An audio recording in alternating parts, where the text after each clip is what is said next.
मित्रों, भगवान श्री कृष्ण कहते हैं, सब कुछ सीखना ही ज्ञान नहीं है, कुछ बातों को नजरअंदाज करना भी ज्ञान है। तुम बस सब्र करो और भगवान पर भरोसा रखो, चमत्कार भी होगा जिसका तुम्हें इंतजार है। चिंता मत करो, एक दिन भगवान तुम्हें खोई हुई मुस्कुराहटें लौटा देंगे, फिर तुम पहले की तरह मुस्कुराओगे। लोग कीचड़ उछाले तो परवाह ना करो, इंसान केवल वही दे सकता है जो उसके पास होता है। बिना किसी शिकायत और निंदा के सिर्फ एक दिन बिता कर देखो, शांति और खुशी ढूंढनी नहीं पड़ेगी। लोगों को इस बात से कोई फर्क नहीं पड़ता कि आप खुश हो या नहीं, उन्हें तो बस फर्क इस बात से पड़ता है कि आप उन्हें खुश रखते हो या नहीं। पागल होना भी जरूरी है जिंदगी में, समझदार लोग कहां खुलकर हंसते हैं। बुरा करने का ख्याल आए तो कल पर डालो, अच्छा करने का ख्याल आए तो आज ही कर डालो। परिवर्तन स्वीकार करना आपको हर कठिन स्थिति में खुश रहने की शक्ति देता है। जीवन एक बड़ा सफर है, आपको हर किसी को जवाब देने और हर चीज पर प्रतिक्रिया करने की जरूरत नहीं है। यदि समय तुम्हारा इंतजार नहीं करता तो तुम सही समय का इंतजार क्यों करते हो? याद रहे, जो समय चल रहा है वही तुम्हारे लिए बेहतर समय है। जीवन में संकट आने पर निराश होने की आवश्यकता नहीं है, उनसे नफरत करने की जरूरत नहीं, क्योंकि कठिनाइयों के कारण हम मजबूत होते हैं। कठिनाइयां हमें जीना सिखाती हैं और हमारी हिम्मत और आत्मविश्वास को बढ़ाती हैं। हमारे अंदर छिपी हुई ताकत और क्षमताओं को प्रदर्शित करने के लिए यह एक अच्छा मौका होता है। समस्या का समाधान इस बात पर निर्भर करता है कि हमारा सलाहकार कौन है। दुर्योधन शकुनी से सलाह लेता था और अर्जुन श्री कृष्ण से। शंका का कोई इलाज नहीं है, चरित्र का कोई प्रमाण नहीं है, मन से अच्छा कोई साधन नहीं है और शब्द से तीखा कोई शस्त्र नहीं है। ऊंचा उठना है तो अपने अंदर के अहंकार को निकालकर स्वयं को हल्का कर लीजिए, क्योंकि ऊंचा वही उठता है जो हल्का होता है। इच्छाओं का कभी अंत नहीं होता। अगर आपकी एक इच्छा पूरी होती है तो दूसरी तुरंत जन्म ले लेती है। बीता हुआ कल जीवन को समझने का एक अच्छा मौका है और आने वाला कल जीवन को जीने का दूसरा मौका। हर किसी की मित्रता के पीछे कोई ना कोई कारण छिपा होता है, यह सबसे बड़ा सत्य है और हकीकत भी। वक्त से पहले मिली चीज अपना मूल्य खो देती है और वक्त के बाद मिली चीज अपना महत्व। मित्रों, कमेंट में जरूर बताइए कि आपको आज का प्रसंग कैसा लगा।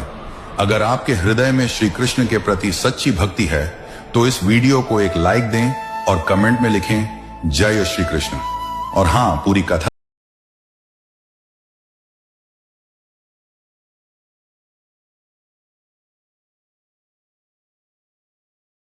ये वो श्राप है जिसके कारण चांद की रोशनी खत्म हो रही थी और पूरी पृथ्वी पर अंधेरा छाने लगा था। शिव को तुरंत प्रकट होना पड़ा। ये कहानी शुरू होती है प्रजापति दक्ष से, जिन्होंने अपनी 27 नक्षत्र पुत्रियों का विवाह चंद्रदेव से इस शर्त पर किया था कि वह सभी के साथ समान व्यवहार करेंगे। लेकिन चंद्रदेव का सारा प्रेम और ध्यान सिर्फ उनकी एक पत्नी रोहिणी पर ही केंद्रित हो गया। बाकी 26 पत्नियों की उपेक्षा और दुख से जब उनकी शिकायतें प्रजापति दक्ष तक पहुंची तो क्रोधित होकर उन्होंने चंद्रदेव को श्राप दे दिया, तुमने मेरे वचन को तोड़ा है, जाओ, तुम्हारा सारा तेज, सारी कलाएं और तुम्हारी सारी सुंदरता धीरे धीरे खत्म हो जाएगी और तुम क्षय रोग से गलकर नष्ट हो जाओगे। श्राप तुरंत असर करने लगा। चांद का प्रकाश हर पल कम होने लगा, जिससे धरती पर वनस्पतियों और औषधियों का रस सूखने लगा। सृष्टि का संतुलन बिगड़ने लगा। अपने अंत को निकट देखकर भयभीत चंद्रदेव ने ब्रह्मा जी से उपाय पूछा। ब्रह्मा जी ने उन्हें गुजरात के प्रभास क्षेत्र में समुद्र तट पर जाकर महादेव की तपस्या करने को कहा। चंद्रदेव ने उस पवित्र स्थान पर एक शिवलिंग स्थापित किया और घोर तपस्या की। उनकी भक्ति से प्रसन्न होकर भगवान शिव प्रकट हुए। उन्होंने कहा,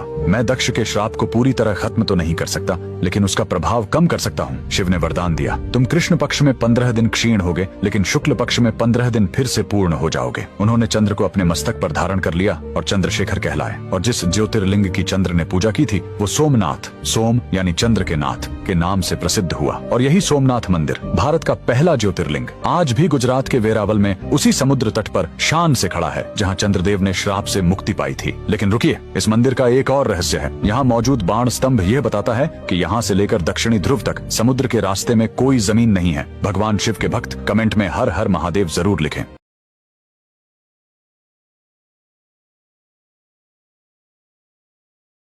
एक ऋषि का ऐसा भयानक श्राप जिसने हनुमान जी की माता को स्वर्ग से उठाकर एक पल में बंदरियां बनाकर धरती पर फेंक दिया। कहानी शुरू होती है स्वर्ग की अप्सरा पुंजिक स्थला से। उस समय पृथ्वी पर महान ऋषि दुर्वासा कठोर तपस्या कर रहे थे। देवताओं के राजा इंद्र को डर लगने लगा कि कहीं ऋषि अपनी तपस्या की ताकत से इंद्रदेव से भी ज्यादा शक्तिशाली न बन जाएं और इंद्रलोक पर राज न कर लें। अपनी कुर्सी बचाने के लिए देवताओं के राजा इंद्र ने पुंजिक स्थला को आदेश दिया कि पृथ्वी पर जाओ और दुर्वासा ऋषि का ध्यान भटका दो।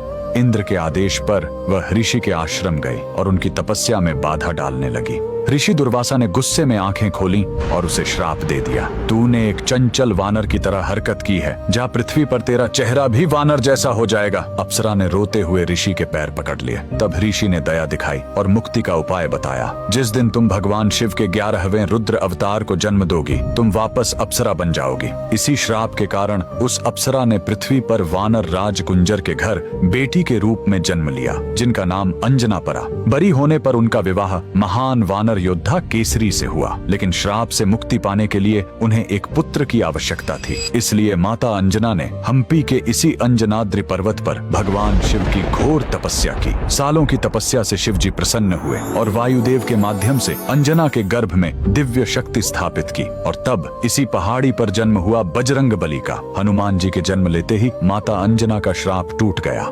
आज कर्नाटक के हम्पी में स्थित यह अंजनाद्रि पर्वत इस पूरी घटना के गवाह है। 575 सीढ़ियां चढ़कर आज भी भक्त उस पवित्र जन्म स्थान के दर्शन करने आते हैं। पवन पुत्र हनुमान के लिए कमेंट्स में जय बजरंगबली जरूर लिखें।